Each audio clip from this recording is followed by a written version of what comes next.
The South Carolina Hall of Fame was founded in Myrtle Beach in 1973 to recognize and honor contemporary and past citizens who have made outstanding contributions to South Carolina's heritage, history, and progress.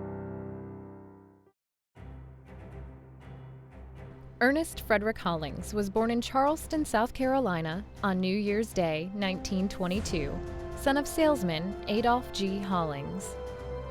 And just that good name. He didn't leave me 1 cent in actual money, but he left me a millionaire in reputation. Hollings graduated from the Citadel in 1942. He served in World War II as an artillery officer in North Africa and Europe, and was awarded the Bronze Star. After the war, as a young lawyer, Hollings quickly put to work his talents in the art of persuasion. A career in state politics beckoned. He served in the House of Representatives as lieutenant governor, and in 1958, at the age of 36, Ernest Fritz Hollings was elected governor of South Carolina. We all have a mutual challenge, one mutual goal, and that is for South Carolina to provide the best opportunity for all its citizens. As governor, Hollings worked to improve the state's educational system and to bring industry and employment opportunities to the state. No worthwhile industry would want to come to, let's say, South Carolina unless it had a fine educational system. And so we had to start building up public education. That's the best industrial policy. We moved forward, of course, with the technical training system. And then in the coordination, we would bring together business, labor, agriculture, community leaders, and otherwise to make those communities attractive for industrial investment. Part of Hollings' legacy as governor was the transition to equal rights for all South Carolinians. Fritz Hollings had the courage to say to the people of South Carolina, we must integrate our colleges peacefully. He said, we're a government of laws, not of men. He says, Harvey Gantt will be admitted to Clemson. There will be no violence. In November 1966, Fritz Hollings was elected to the U.S. Senate, where he would become a fixture for nearly 40 years. Hollings served alongside Republican Strom Thurmond, making him the longest-serving junior senator in history. Hollings chaired several important committees and influenced American policy well into the 21st century in the areas of commerce, intelligence, justice, science, transportation, trade, conservation, welfare, health, and deficit spending.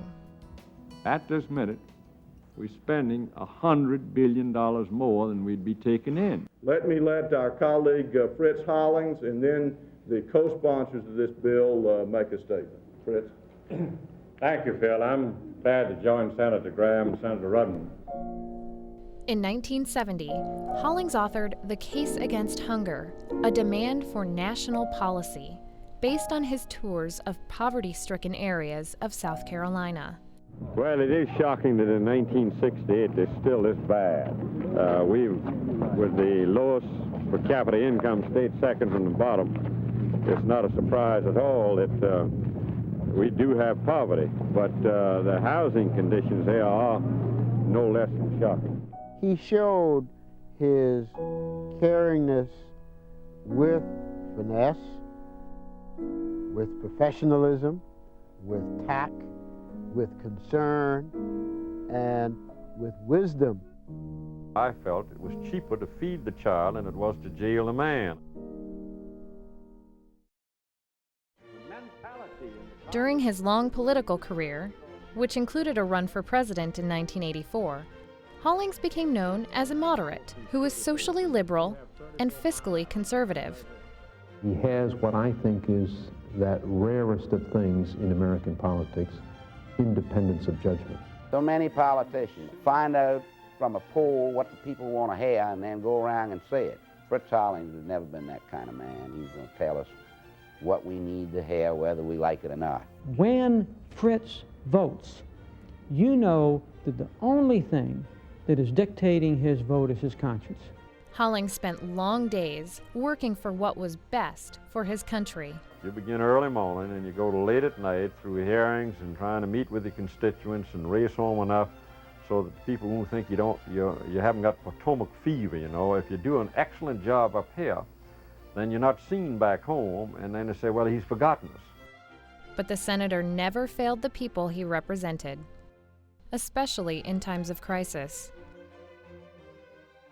At the height of his political powers, on August 4, 2003, Hollings announced he would not run for re-election.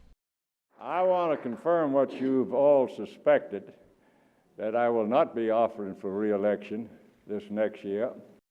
In his farewell speech, Hollings referred to some of the issues he would continue to advocate in his retirement. Everywhere in the land, men cry, free trade, free trade, free trade, and there is no such thing, and never has been, and will not be, free trade. Congress is hereby empowered to regulate or control spending in federal elections. We've got to think anew and act anew and disenthrall ourselves from this money grubbing and go to work finally for the country instead of the campaign. Ernest Fritz Hollings, fiery, eloquent, compassionate, wise, statesman, public servant, and favorite son of South Carolina.